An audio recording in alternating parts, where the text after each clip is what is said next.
Nous disons Alléluia. Alléluia. Merci Jésus. Merci Jésus. Gloire à Jésus. Gloire à Jésus. Vive le Père. Vive le Père. Vive Jésus-Christ. Vive Jésus-Christ. Et vive le Saint-Esprit. Aujourd'hui, nous allons aborder un message extrêmement important. La troisième partie de ce message particulier qui est comment se protéger du mal. Comment se protéger du mal. Inclinons la tête pour implorer la présence du Saint-Esprit. Notre Dieu, notre Père, nous reconnaissons que sans toi, nous ne pouvons rien faire. C'est pourquoi nous voulons que tu nous éclaires par la présence et par l'organe de ton Saint-Esprit. Et que tu ouvres notre intelligence à ta parole aujourd'hui, au nom de Jésus-Christ. Amen. Nous vivons dans des temps difficiles. La Bible dit que dans les derniers jours, il y aura des temps difficiles. Parce que les hommes seront rebelles à l'autorité, rebelles à leurs parents. Les hommes seront tournés de plus en plus vers le mal. Comme à l'époque de Noé et du déluge. Et le mal, comme une marée montante, est en train d'envahir la planète. Et nous voyons l'augmentation constante de l'immoralité. Nous voyons l'augmentation constante du taux de crime dans la société et des chiffres vraiment mauvais de la délinquance. Mais comment protéger nos enfants de cette marée montante du mal? Comment faire pour préparer la relève, les jeunes générations à nous succéder, alors que nous voyons aujourd'hui que le mal est partout et qu'aujourd'hui on appelle le mal bien et on appelle le bien mal. Parce qu'en effet, aujourd'hui, il y a beaucoup de choses qui choquent les citoyens en termes de bien et de mal. Nous avons entendu cette semaine en Chine un phénomène qui est en train de se développer où des personnes qui ont un problème avec la société ont pris leur voiture et ont été fauchés des innocents qui ne leur ont rien fait. Et le gouvernement chinois est bousculé par cela et est en train de chercher des moyens de prévenir ce grand mal. Comment quelqu'un, parce qu'il a des problèmes, peut-il s'en prendre à des innocents, à des gens qui ne lui ont rien fait? Cela est le mal et ne sera jamais le bien. Mais la question qui nous préoccupe en ce début de millénaire, en cette année qui commence, comment faire pour se protéger de la marée montante du mal? Tout le monde cherche des solutions, les gouvernants comme les gouvernés. Mes chers amis, la bonne nouvelle, c'est que ce n'est que le mal ne peut être vaincu que par le bien. Je dis amen à cela. Il y a des gens qui disent que le mal sera vaincu par le mal. Il y a des gens qui prêchent que le mal sera vaincu par le mal. Mais la Bible, la parole de Dieu, qui est notre boussole, nous dit que le mal ne peut être vaincu que par le bien. Et c'est pourquoi l'incarnation du bien, Jésus-Christ de Nazareth, a prié pour le monde. Dans Jean chapitre 17, il a dit à son Père, « Père, je ne te prie pas de les ôter du monde, mais de les préserver du mal. » Jésus-Christ nous a dit que pour pouvoir vaincre le mal. Cela est possible, mais il n'y a qu'une seule personne qui puisse nous aider à être protégés du mal, c'est Dieu. Amen. Chers amis, nous avons vu dans les autres enseignements nous avons vu qu'il y a 3 conditions pour être préservé du mal. Il y a 3 conditions pour être préservé du mal. 3 conditions pour que l'homme, une femme, soit préservé du mal. Jésus-Christ a donné ces 3 conditions pour être préservé du mal. Être préservé du mal, c'est possible, mais cela est conditionnel.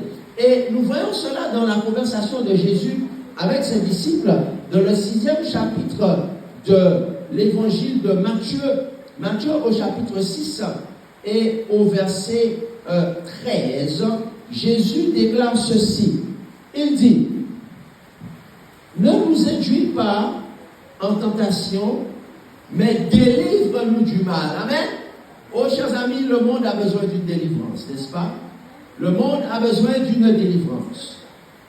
Quand il dit ne nous induis pas en tentation, c'est une manière de parler en hébreu, c'est une figure de style qui signifie Seigneur, ne nous abandonne pas lorsque nous sommes tentés, mais aide-nous à supporter la tentation et à remporter la victoire. Mais délivre-nous du mal. Qui est-ce qui peut nous délivrer du mal? Est-ce que ce sont les hommes?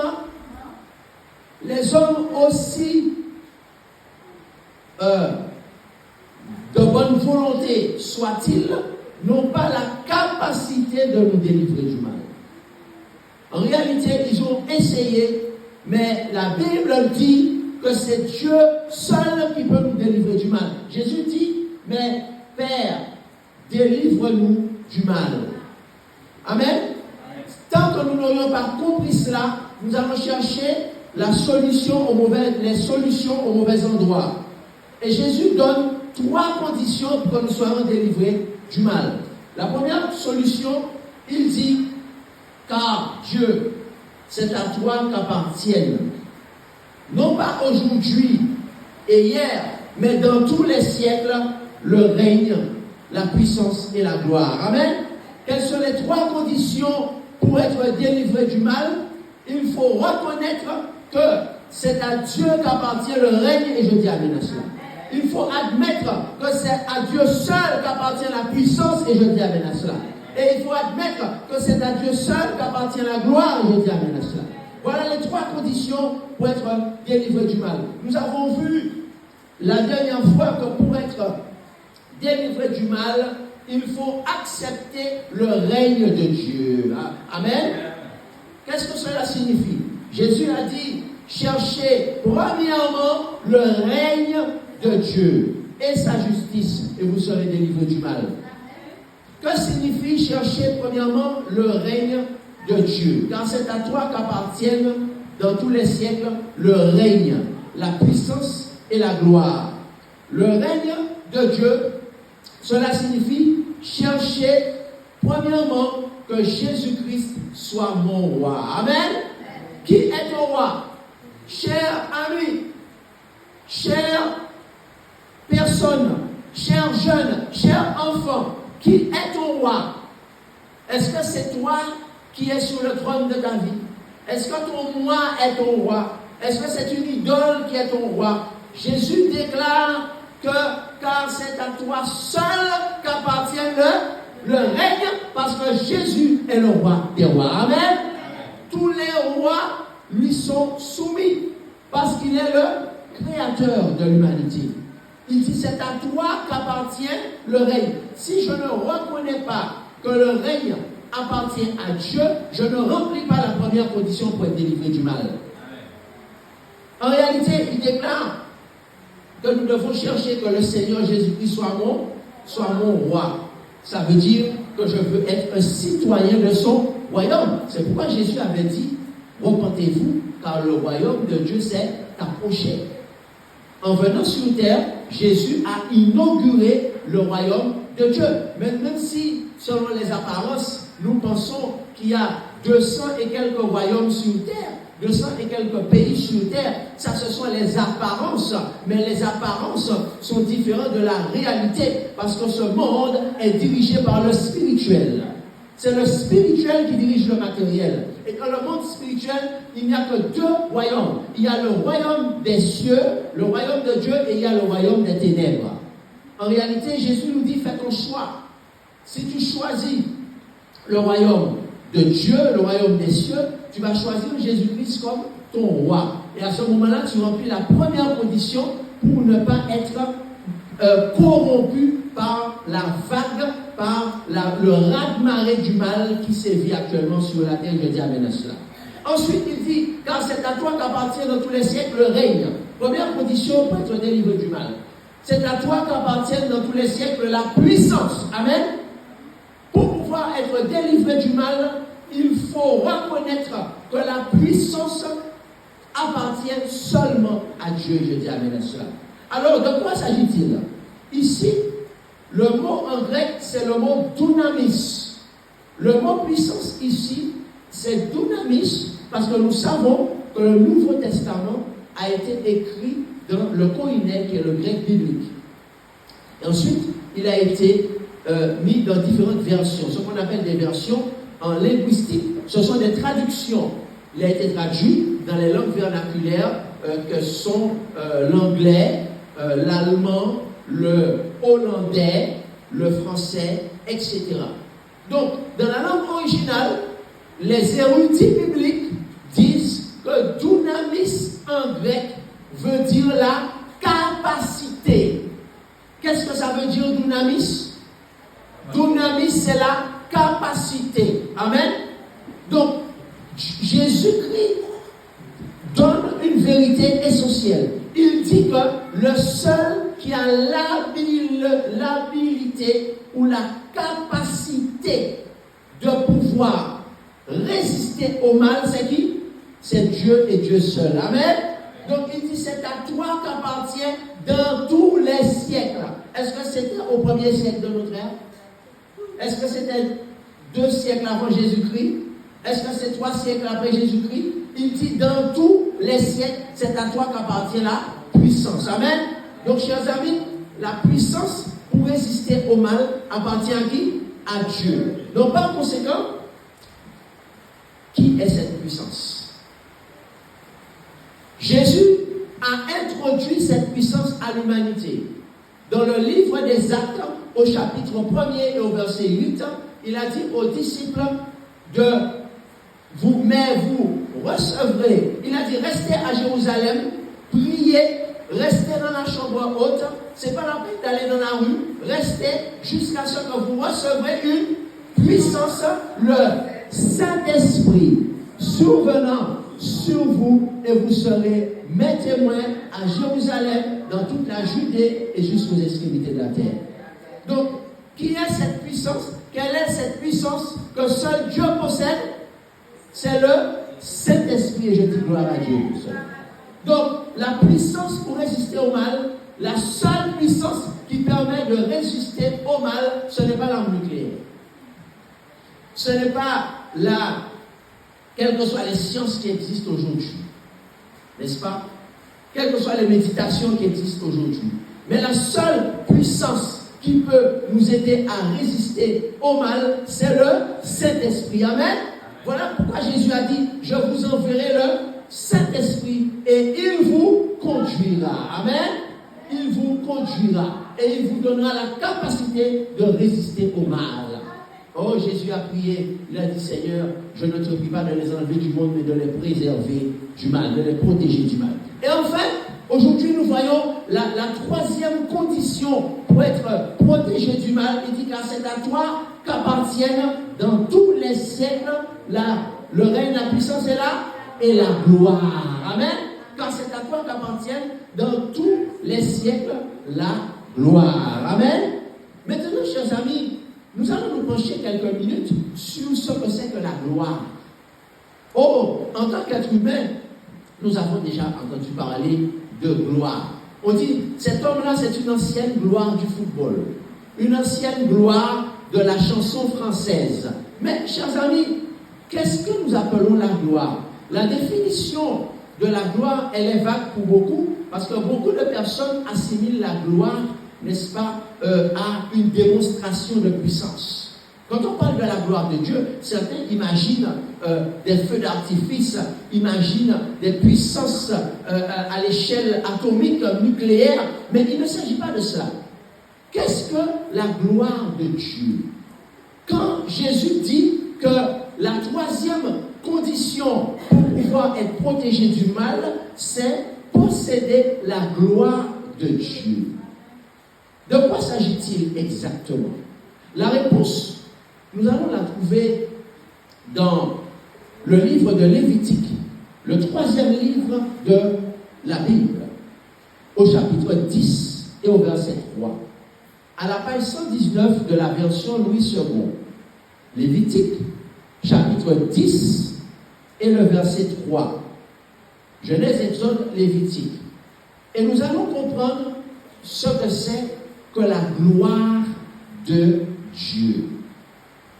Le contexte, c'est que, eh bien, Dieu avait déclaré que dans sa présence, on ne devait pas boire du vin avant de venir l'adorer, et surtout qu'il fallait reconnaître qui il était et qu'il fallait comprendre ce que c'est que la gloire de Dieu quand on venait dans sa présence.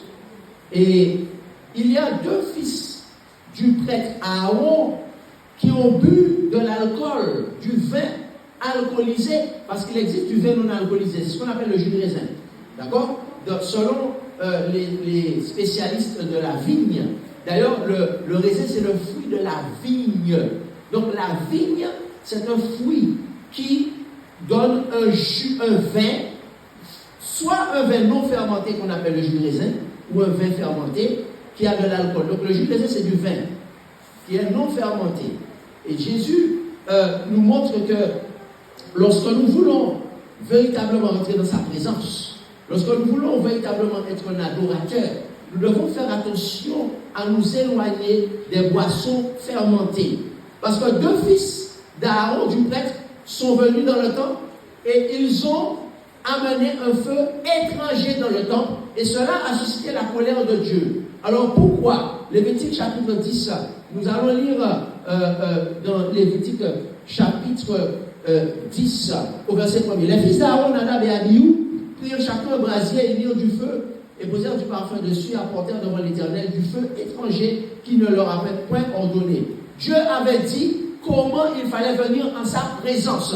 Est-ce que c'est nous qui devons décider comment nous venons dans sa présence? Est-ce que c'est notre responsabilité de dire je viens comme je veux dans sa présence? Ou est-ce que c'est Dieu qui nous dit comment venir dans sa présence? Il y a ce qu'on appelle le protocole. Nous savons tous ce que c'est que le protocole.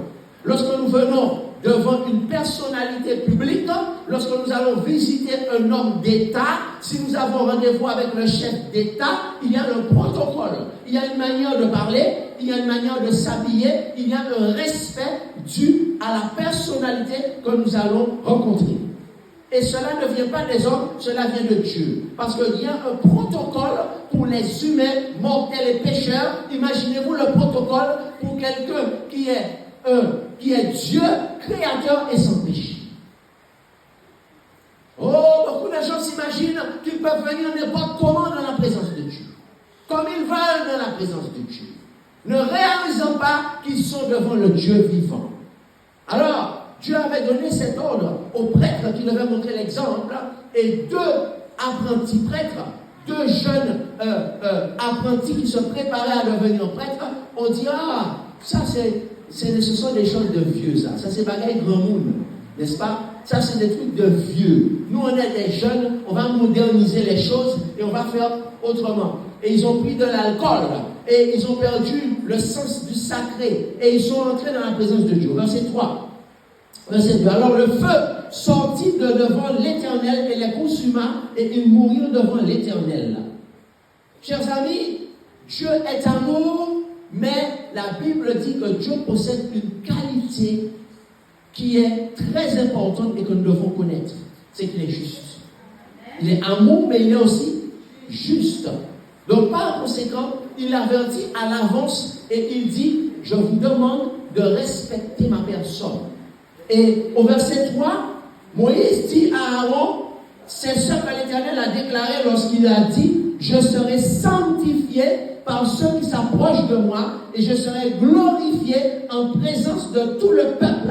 Aaron, le père des deux qui étaient décédés, il a gardé le silence. Il n'a pas pleuré. Il ne s'est pas plaint. Parce que Aaron était un homme sage. Aaron savait que Dieu avait déjà averti comment il fallait venir en sa présence. D'après ce texte-là, que comprenons-nous sur ce qu'est la gloire de Dieu? Qu'est-ce que la gloire de Dieu? C'est quoi la gloire de Dieu? Le texte nous dit clairement ceci. Le texte nous dit que la gloire de Dieu, c'est la sainteté de Dieu. Amen. La gloire de Dieu, c'est la sainteté de Dieu qui est rendue visible. Qu'est-ce que nous avons dit? La gloire de Dieu, c'est la sainteté de Dieu qui est rendue visible. Reprenons le texte dans Lévitique chapitre 10 et le verset 3. Moïse et Aaron, c'est ce que l'Éternel a déclaré lorsqu'il dit « Je serai sanctifié par ceux qui s'approchent de moi. Je serai glorifié en présence de tout le peuple. » Amen. Donc, la gloire de Dieu, c'est la sainteté de Dieu. Amen. Donc, la troisième condition pour pouvoir être délivré du mal, vous l'avez compris, c'est quoi? C'est s'approcher de Dieu. Amen. Mais s'approcher de Dieu, comment? Dans la sanctification. Amen. Ou s'approcher de Dieu dans la sainteté. Donc, quand il dit c'est à toi qu'appartient notre plaie, c'est que la gloire, c'est la sainteté de Dieu. C'est s'approcher de Dieu, mais dans la sainteté de Dieu. Amen. En effet, chers amis, la gloire de Dieu, selon les érudits bibliques, qu'est-ce que cela veut dire? La définition du grec, c'est doxa. En grec, le mot gloire, c'est doxa, qui veut dire littéralement avoir une bonne opinion de quelqu'un. Doxa, c'est opinion. Avoir une bonne opinion de quelqu'un, ou d'autres érudits bibliques disent, c'est la renommée ou la réputation. Qu'est-ce que doxa ou la gloire de Dieu? Doxa, c'est la renommée, c'est la réputation. Donc, chers amis, nous allons nous poser une question aujourd'hui. Il y a devant nous, nous avons dit, deux personnalités en présence dans cet univers. Il y a la divinité, il y a Dieu qui possède une gloire, ou sa réputation, ou sa renommée. Quelle est la gloire de Dieu, ou quelle est la réputation de Dieu? Et il y a en face de Dieu le prince des ténèbres qui dirige le royaume des ténèbres.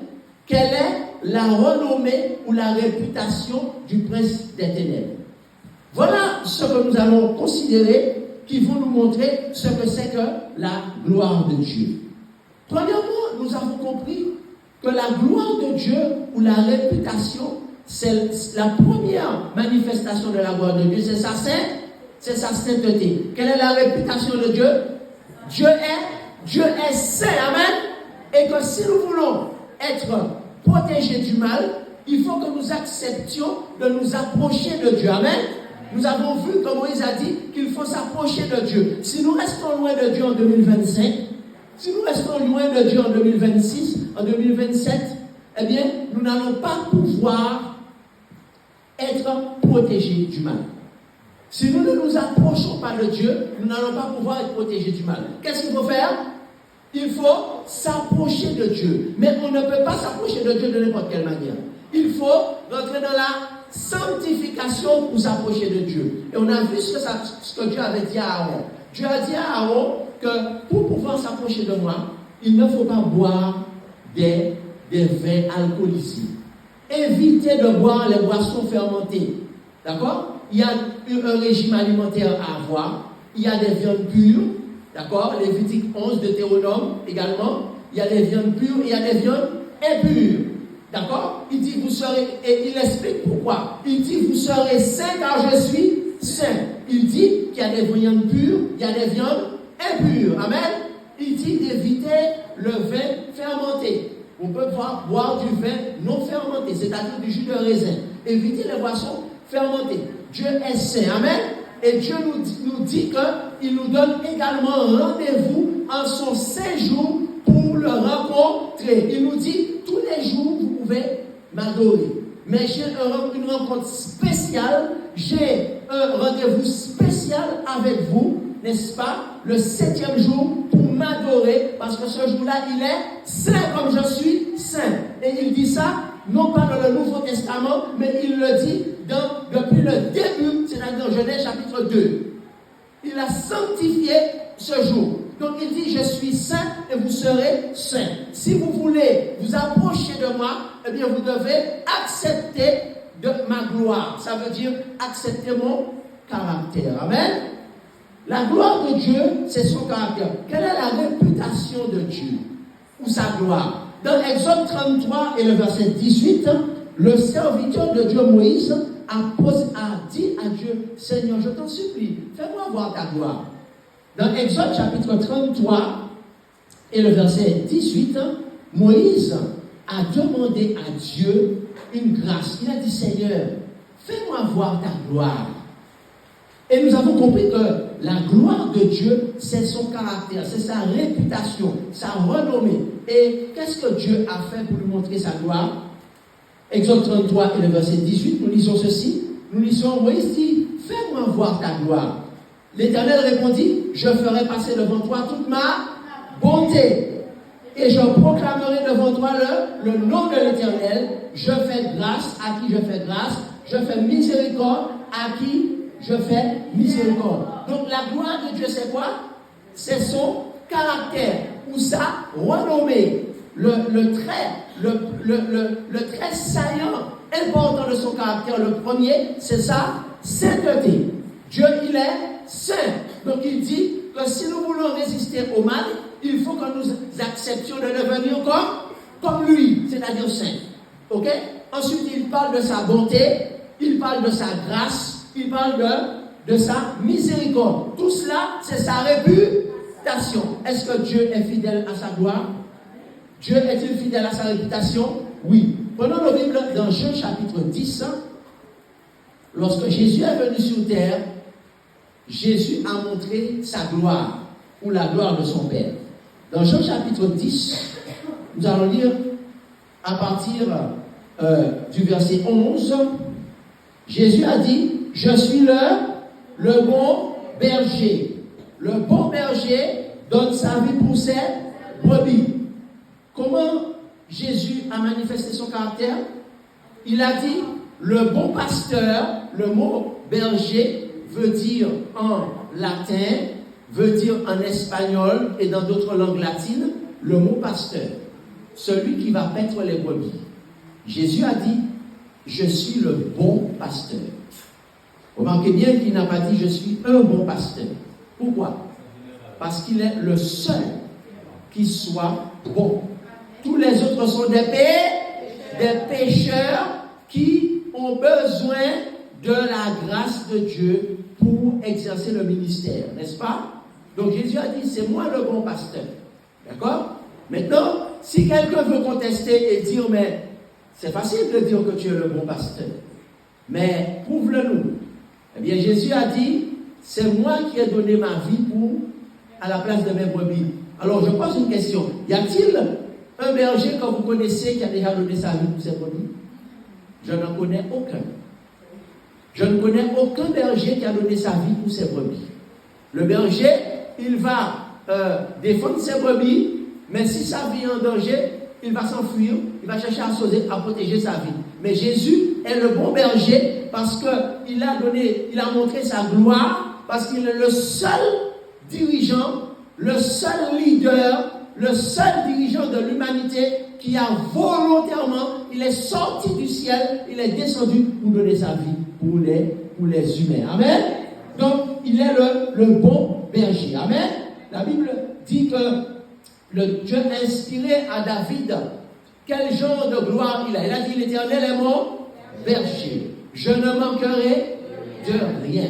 Il me fait reposer dans de verts pâturages. Jésus a dit que c'est moi qui peux vous donner le repos. Quand vous êtes en difficulté, quand vous êtes fatigué, c'est moi seul qui peux vous donner le repos pour vos âmes. Amen. Ensuite, il a dit, il me dirige près des eaux paisibles. Nous savons que la vie est mouvementée. Nous vivons une vie difficile. Nous vivons une vie d'épreuve. Mais Jésus te dit qu'il te conduit près des eaux paisibles. Qui est celui qui nous conduit? C'est Jésus. Par le Saint-Esprit. Amen. Ensuite, il dit, il restaure mon âme. Qu'est-ce que ça veut dire? Lorsque mon âme est abattue, lorsque mon âme est triste, lorsque ton âme est brisée par le chagrin, par le deuil, par le découragement, par les difficultés, le seul et unique capable de restaurer ton âme, c'est Jésus. C'est pourquoi il est le bon berger, n'est-ce pas? Et il dit qu'il me conduit dans les sentiers de la justice à cause de son nom, à cause de sa gloire, à cause de sa réputation, à cause de sa renommée. Il nous conduit dans les sentiers de la justice. Ça veut dire qu'il n'a pas seulement la réputation, mais il vit véritablement avec cette gloire. C'est-à-dire, Jésus a ce caractère qu'il nous conduit toujours dans le bon chemin, le chemin de la justice et de la vie éternelle. Amen. Donc nous avons en face de nous Jésus, le Père et le Saint-Esprit qui ont montré leur gloire par leur caractère parfait. Et en face de nous, nous avons Satan, le prince des ténèbres. Quel est le caractère de Satan? Il est décrit dans Jean chapitre 10 et le verset 10. Il est écrit ceci. Le voleur ne vient que pour dérober, égorger et détruire. Et Jésus dit, moi, je suis venu afin que les brebis aient la vie et qu'elles soient dans l'abondance. Amen. Donc, chers amis, en face de Jésus, nous avons le voleur. Satan, quel est son caractère? Quelle est sa réputation? Il est fidèle à sa réputation. La Bible dit qu'il est un voleur. Qu'est-ce qu'il vole, Satan? Satan vole ton mariage. Si tu ne choisis pas Jésus comme moi, première condition. Deuxième condition, si tu ne lui demandes pas son Saint-Esprit pour avoir la capacité de résister à Satan. Troisième condition, si tu ne cherches pas à avoir les traits de caractère de Jésus, qu'est-ce qui va se passer? Satan va voler quoi? Satan va voler ton avenir professionnel. Satan vient pour voler ton mariage, alors que Dieu a prévu avant ta naissance une épouse si tu es un homme, un époux si tu es une femme. Satan a la capacité de voler ton mariage. Voilà pourquoi il y a beaucoup de gens qui ne se marient pas. Ce n'est pas parce qu'elles ne veulent pas se marier. Ce n'est pas parce qu'elles n'ont pas envie de se marier. Mais beaucoup de personnes ne se marient pas parce que Satan a volé directement leur mariage. Qu'est-ce que Satan est capable de voler encore? Satan est capable de voler tes enfants. Satan est capable de bloquer le ventre d'une femme et de l'empêcher d'enfanter. On a déjà rencontré des femmes qui ont passé des années après leur mariage sans avoir d'enfants parce que Satan avait bloqué leur ventre. N'est-ce pas? Et il a fallu qu'elle puisse remplir les trois conditions et qu'un homme de Dieu puisse prier pour elle ou que Dieu lui-même vienne intervenir et leur donner un enfant. Amen. Satan a la capacité de voler ton enfant, de t'empêcher d'enfanter. Qu'est-ce que Satan peut voler encore? Satan peut voler ta santé. Satan est capable de dérober, égorger, voler ta santé. Ça veut dire que Satan est capable de rendre les gens malades. Et même les médecins ne peuvent pas les soigner. Même les traitements ne peuvent pas les guérir. Parce que Satan a la capacité de rendre les gens malades. Satan peut donner la maladie. Et il donne la maladie. Et ensuite, la Bible dit que Satan est venu pour dérober, égorger. C'est quoi égorger? Ça veut dire être violent. Il est capable d'exercer la violence sur l'humanité, de semer. Qu'est-ce qu'il y a sur terre actuellement? ce n'est pas la violence, ce n'est pas le crime, ce n'est pas la guerre. Satan est l'auteur de tout cela.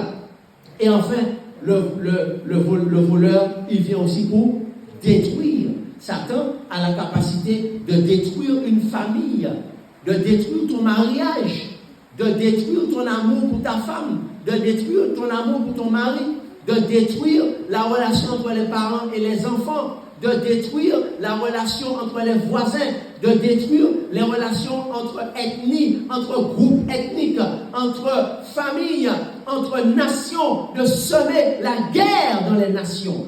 Alors nous avons le choix entre deux dirigeants. Lequel choisissez-vous aujourd'hui? Choisissez-vous celui qui vous donne les trois conditions pour être libéré du mal? Parce qu'il vous aime, c'est-à-dire le règne de Dieu, la puissance du Saint-Esprit et la gloire, c'est-à-dire avoir son caractère, ou choisissez-vous le voleur? Parce que ne pas faire un choix, c'est faire un choix. Si vous dites, ah, moi je suis neutre, moi je ne choisis ni Jésus ni Satan, je suis neutre, ce n'est pas une affaire de religion, mais c'est une affaire de reconnaissance. Est-ce que vous reconnaissez que si vous êtes là, ce n'est pas vous qui avez décidé d'être là? C'est quelqu'un qui vous a créé avec un projet d'amour pour que vous soyez heureux. Il dit, moi je veux que mes brebis aient la vie et qu'elles soient dans l'abondance. Mais le choix t'appartient. Quand tu habites à Abidjan, à Cotonou, que tu habites à Lagos, à Los Angeles en Californie, à Miami, que tu habites à Orlando, Florida, que tu habites à Zurich, à Genève, au Cap Haïtien, à Basse-Terre, que tu habites à Castries, n'est-ce pas? Que tu habites à Fort-de-France, à Pointe-à-Pitre ou à Port-au-Prince, tu as un choix à faire. Et ce choix, c'est dire, je veux être protégé du mal. Et si tu veux être protégé du mal, alors il n'y a qu'une seule manière de le faire, c'est accepter les trois conditions pour être protégé du mal. Amen. Et si tu acceptes cela, alors Dieu va te donner sa gloire, c'est-à-dire son caractère. Parce qu'il est écrit dans la Bible que nous devons nous approcher de Dieu et contempler son caractère, sa gloire. Il dit, nous tous qui le visage découvert, n'est-ce pas? Nous tous qui le visage découvert, contemplons la gloire de Dieu, c'est-à-dire son caractère. Nous sommes transformés de gloire en gloire par le Seigneur l'Esprit. Amen. En effet, cher ami, la bonne nouvelle aujourd'hui, c'est que si tu veux être délivré du mal, si tu veux protéger ton mariage du mal ou du malin, si tu veux que tes enfants soient protégés du mal, c'est possible. C'est possible. Mais il faut accepter les trois conditions que Dieu donne. Lisons, pour terminer, Jean chapitre 16 et le verset 33. Jésus-Christ nous dit ceci. Il nous dit, je vous ai dit ces choses afin que vous ayez la paix en moi. Vous aurez des tribulations dans le monde.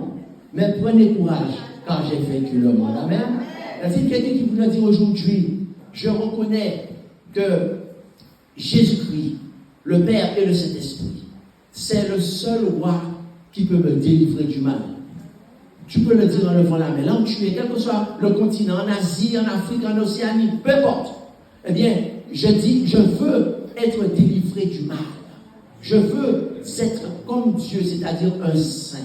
Je veux être sanctifié. Je veux obtenir cette victoire. Jésus a dit, nous allons le dire ensemble. Jésus a dit, je vous ai dit ces choses, répétons-le. Je vous ai dit ces choses, afin que vous ayez la paix en moi. Vous aurez des tribulations dans le monde. Mais prenez courage, car j'ai vaincu le monde. Oh cher ami, voici ta prière aujourd'hui. Dis, Seigneur, je vais accepter les trois conditions pour être délivré du mal. Premièrement, je veux que tu sois mon seul et unique roi. Je ne suis plus mon roi. Satan n'est plus mon roi. Deuxièmement, je veux que tu me donnes la puissance, la capacité pour résister au mal, c'est-à-dire le Saint-Esprit. Et troisièmement, j'accepte ta gloire. Ça veut dire d'avoir ton caractère. Si c'est ta prière, chante avec moi. Le chant qui dit, je veux chanter l'amour puissant. Il me semble que c'est le 42. Je veux chanter l'amour puissant qui sauve et qui délivre. 43. Je veux chanter Alors nous allons chanter ensemble comment Dieu nous a délivrés du mal. Je veux chanter l'amour puissant qui sauve et qui délivre, qui remplit mon cœur maintenant de joie et de paix vive. Je veux chanter de tout mon cœur l'amour de Dieu, l'amour de mon Sauveur. Je veux chanter l'amour vainqueur qui m'a donné ma faiblesse, peut me donner à moi pécheur la victoire sans cesse. Je veux chanter de tout mon cœur l'amour de Dieu, l'amour de mon Sauveur. Je veux chanter le temps d'amour qui dans les jours de peine autrefois du chagrin consolera ses peines. Je veux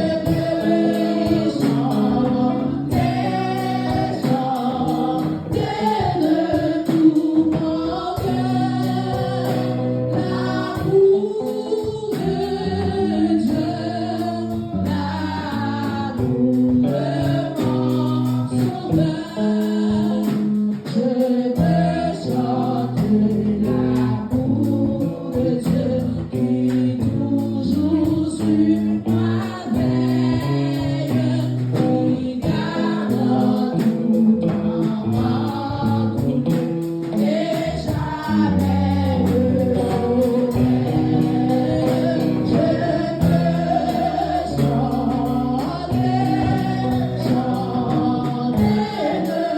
mon cœur l'amour de Dieu, l'amour de mon Sauveur. Je veux chanter le grand amour qui a de fidèle, qui me conduit de jour en jour vers la vie éternelle. Je veux chanter de tout mon cœur l'amour de Dieu, l'amour de mon Sauveur. Merci Seigneur de nous avoir montré comment nous protéger du mal. Comment être à toi. Car c'est à toi qu'appartient dans tous les siècles le règne, la puissance et la gloire. Merci Seigneur pour ces hommes et ces femmes sincères, ces jeunes, ces enfants sincères qui ont entendu ce message du Saint-Esprit aujourd'hui, dans le monde entier, et qui ont pris la décision, dans cette nouvelle année qui commence, 2025, de remplir les 3 conditions pour être délivrés du mal. Et ils sont dès aujourd'hui délivrés au nom de Jésus-Christ. Délivrés au nom du Père et délivrés au nom du Saint-Esprit, et que l'Église dise Amen.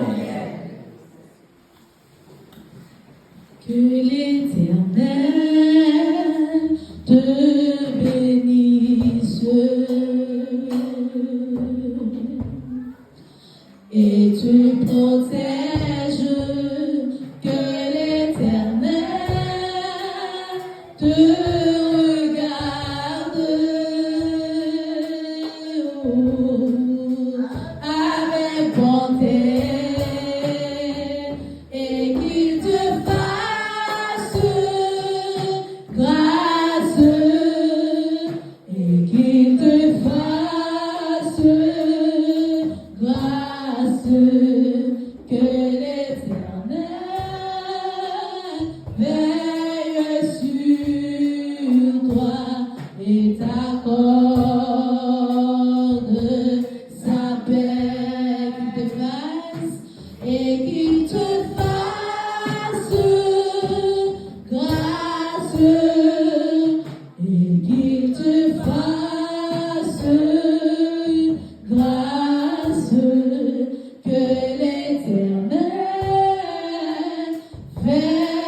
de sa paix. Amen. Dans sa